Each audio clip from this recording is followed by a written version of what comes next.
ICC పురుషుల T20 ప్రపంచకప్ 2026 రసవత్తరంగా సాగుతోంది. ఈరోజు మార్చి 4, 2026న ఎంతో ఆసక్తిగా ఎదురుచూస్తున్న సెమీ ఫైనల్ మ్యాచ్లో దక్షిణాఫ్రికా న్యూజిలాండ్తో ముఖాముఖి తలపడనుంది. కోల్కతాలోని ప్రతిష్టాత్మక ఈడెన్ గార్డెన్స్ ఈ కీలక పోరుకు వేదిక కానుంది. ఈ మ్యాచ్లో గెలిచిన జట్టు టోర్నమెంట్ ఫైనల్లో తమ స్థానాన్ని పదిలం చేసుకుంటుంది. భారత్, శ్రీలంక సంయుక్తంగా ఆతిథ్యం ఇస్తున్న టీ20 ప్రపంచకప్ 10వ ఎడిషన్ ఫిబ్రవరి 7 నుండి మార్చి 8 వరకు కొనసాగుతోంది. ఇందులో మొత్తం 20 జట్లు 55 మ్యాచ్ల్లో పోటీ పడుతున్నాయి. దక్షిణాఫ్రికా, న్యూజిలాండ్ రెండూ కూడా 5 జట్లతో కూడిన గ్రూప్ దశ, ఆ తర్వాత సూపర్ 8 దశ వంటి కఠినమైన షెడ్యూల్ను విజయవంతంగా అధిగమించి ఈ నాకౌట్ పోరుకు అర్హత సాధించాయి. ఈ రెండు క్రికెట్ దిగ్గజాలు టీ20 ప్రపంచకప్ సెమీ ఫైనల్లో లేదా టోర్నమెంట్ చరిత్రలో ఏ నాకౌట్ మ్యాచ్లోనైనా తలపడటం ఇదే మొదటిసారి కావడం ఈ పోరుకు మరింత ప్రాముఖ్యతను సంతరించుకుంది. టీ20 ప్రపంచకప్ మ్యాచ్లలో దక్షిణాఫ్రికాకు బలమైన రికార్డు ఉంది. బ్లాక్ క్యాప్స్పై ఇప్పటివరకు ఒక్క మ్యాచ్లో కూడా ఓడిపోని అజేయ రికార్డు వారి సొంతం. ఈ చారిత్రక ఆధిపత్యం, అలాగే రెండు జట్లు తమ తొలి టీ20 ప్రపంచకప్ టైటిల్ను గెలవాలనే తపన ఎంతో ఆసక్తికరమైన, చారిత్రాత్మక పోరుకు రంగం సిద్ధం చేసింది. చరిత్రను పరిశీలిస్తే ఐసీసీ పురుషుల టీ20 ప్రపంచకప్లో సౌత్ ఆఫ్రికా న్యూజిలాండ్పై స్పష్టమైన ఆధిపత్యాన్ని ప్రదర్శించింది.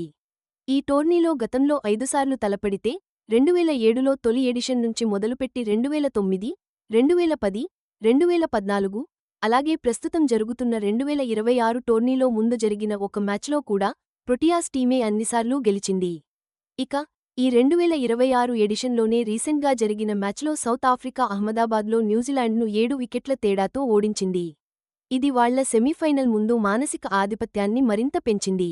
అన్ని టీ20 ఇంటర్నేషనల్స్ పరంగా చూస్తే మొత్తం 19లో ఈ రెండు జట్లు తలపడితే సౌత్ ఆఫ్రికా 12 విజయాలతో, న్యూజిలాండ్ 7 విజయాలతో ఉంది. అంటే ఓవరాల్గా సౌత్ ఆఫ్రికాదే పైచేయి. ఈ చారిత్రక ఆధిక్యం ఉన్నప్పటికీ న్యూజిలాండ్ జట్టుకు ఓ ప్రత్యేకత ఉంది. ఐసీసీ టోర్నమెంట్లలో కీలక దశల్లో వాళ్లు తమ ప్రదర్శనను పెంచుకోవడంలో, ఆత్మవిశ్వాసంతో ఆడుతూ పుంజుకోవడంలో దిట్ట. అందుకే నాకౌట్ దశలో వాళ్లని ఓడించడం చాలా కష్టం. ఇక ఈడెన్ గార్డెన్స్ పిచ్ గురించి చెప్పాలంటే ఇది పేస్, స్పిన్ బౌలర్ల ఇద్దరికీ అనుకూలంగా ఉండే సమతుల్య పిచ్గా పేరు. కాబట్టి మ్యాచ్ గమనాన్ని నిర్ణయించడంలో పిచ్ కీలక పాత్ర పోషిస్తుంది. రెండు జట్లు కూడా అందుకు తగ్గట్టుగా వ్యూహాలు మార్చుకోవాల్సి ఉంటుంది. దక్షిణాఫ్రికా సెమీ ఫైనల్స్కు చేరుకునే దారిలో గ్రూప్ దశలో వాళ్లు చూపించే ప్రదర్శనలు చాలా బలంగా ఉండేవి. దీనికి ముఖ్య కారణం వాళ్ల పదునైన ఫాస్ట్ బౌలింగ్ దళం, అలాగే లోతైన బ్యాటింగ్ లైనప్. కీలక ఆటగాళ్లు అంటే మంచి వేగం, స్వింగ్ ఉన్న పదునైన ఫాస్ట్ బౌలర్లు, అలాగే బ్యాట్, బంతితో రెండు విధాలా రాణించగల ఆల్రౌండర్లు. వాళ్ల బ్యాటింగ్ బలం ఎక్కడంటే దూకుడుగా ఆడే టాప్ ఆర్డర్ బ్యాట్స్మెన్, ఎంత ఒత్తిడిలోనైనా నిలబడి ఆడగల అనుభవజ్ఞులైన ఫినిషర్లు ఉంటారు. ప్రొటీస్ టీమ్ టీ20 క్రికెట్లో ఎప్పుడూ టాప్ ర్యాంక్ జట్లలో ఒకటిగా ఉంటుంది. ఇది వాళ్ల వ్యక్తిగతో పాటు పటిష్టమైన జట్టు వ్యూహాన్ని కూడా చూపిస్తుంది.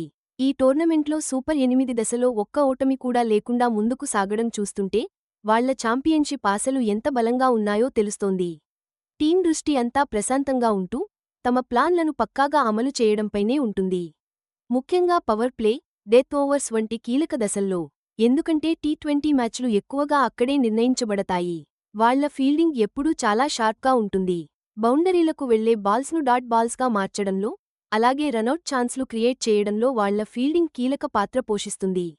న్యూజిలాండ్ సెమీ ఫైనల్స్కు చేరుకునే క్రమంలో వారి మార్కు లక్షణాలు ఏంటంటే క్రమశిక్షణతో కూడిన బౌలింగ్, పక్కా ప్లానింగ్తో బ్యాటింగ్, అదిరిపోయే ఫీల్డింగ్. ఈ బ్లాక్ క్యాప్స్ టీం సాధారణంగా అనుభవజ్ఞులైన ఆటగాళ్లతో పాటు కొత్తగా వస్తున్న టాలెంటెడ్ కుర్రాళ్ల మీద ఎక్కువగా ఆధారపడుతుంది.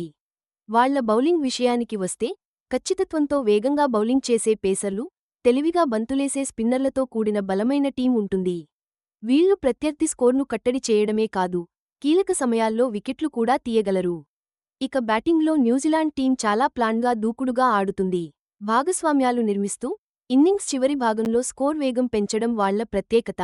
ఐసీసీ టోర్నమెంట్లలో, ముఖ్యంగా గత టీ20 ప్రపంచ కప్లలో చాలాసార్లు సెమీ ఫైనల్స్కి, ఓసారి ఫైనల్స్కి వెళ్లి రన్నరప్గా నిలిచినా ఆ టీ20 ప్రపంచ కప్ టైటిల్ మాత్రం వారికి అందని ద్రాక్షలానే ఉంది. అదే వాళ్ల అంతిమ లక్ష్యం. భారత్, శ్రీలంక లాంటి ఉపఖండ పిచ్లతో సహా ఎలాంటి పిచ్ పరిస్థితులకైనా త్వరగా అలవాటు పడే వారి సామర్థ్యం ఈసారి వారి ప్రదర్శనలో చాలా కీలకం అవుతుంది. ఈ టోర్నమెంట్ ఫార్మాట్లో సౌత్ ఆఫ్రికాపై ఉన్న చారిత్రక బలహీనతను అధిగమించడానికి టీంలోని ఐకమత్యం, ఒత్తిడిలో కూడా అద్భుతంగా రాణించే వారి సామర్థ్యం మీదనే ఎక్కువగా ఆధారపడతారు. రెండు జట్లు ఈ కీలక సెమీ ఫైనల్ మ్యాచ్కి సిద్ధమవుతుండగా వ్యూహ ప్రతివ్యూహాలు చాలా కీలకం కాబోతున్నాయి. దక్షిణాఫ్రికా పదునైన పేస్ బౌలింగ్, ఆరంభంలో పిచ్ నుంచి లభించే స్వింగ్, సీమ్ మూవ్మెంట్ను పూర్తిగా వాడుకోవాలని చూస్తుంది. ఇక ఈడెన్ గార్డెన్స్ పిచ్ స్పిన్కు అనుకూలిస్తే వారి స్పిన్నర్లు మిడిల్ ఓవర్లలో పరుగులకు కళ్లెం వేయడమే లక్ష్యంగా బరిలోకి దిగుతారు. దక్షిణాఫ్రికా బ్యాటింగ్ యూనిట్, న్యూజిలాండ్ క్రమశిక్షణతో కూడిన బౌలింగ్ను దీటుగా ఎదుర్కొని పోటీనిచ్చే స్కోర్లను నిర్దేశించడం లేదా ఛేదించడం చేయాలి. ఇక న్యూజిలాండ్కు తెలివైన బౌలింగ్ మార్పులు, వ్యూహాత్మక ఫీల్డింగ్ అమరికలతో దక్షిణాఫ్రికా లయను దెబ్బతీయడం చాలా కీలకం.